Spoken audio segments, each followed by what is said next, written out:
आपण ब्राह्मण क्षत्रिय वैश्य शूद्र म्हणतो, तर त्याला भगवद्गीता सांगितली म्हणजे ब्राह्मणाचं काम त्याच्यामध्ये केलेलं आहे. क्षत्रिय म्हणजे त्याला इतके त्याने लढाया जिंकलेल्या आहेत सगळ्या ह्याच्याबरोबर.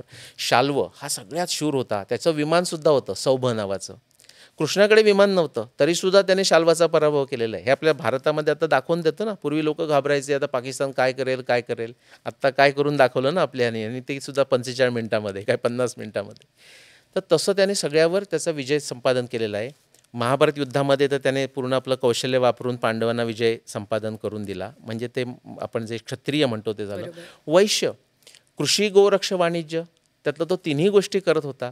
आणि त्याच्यामध्ये आधी नव्हतं असं नाही, पण त्याने विशेषतः गाईच्या दुधाचा महिमा वाढवला. तेच मी तुम्हाला सांगितलं ना, तो जीन बदलला लॅक्टेज, तो जगभर वाढवला म्हणजे त्याच्यामध्ये.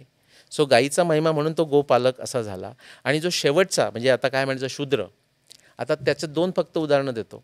की जेव्हा राजस्व यज्ञ पांडवांनी केला तेव्हा कृष्णानं कोणतं काम केलं माहिती आहे तुम्हाला? तो कृष्णानं बेसिकली सगळ्या लोकांचं जेवण झाल्यानंतर उष्टी हे करण्याचं काम केलेलं आहे. ते त्याने मागून घेतलेलं काम आहे.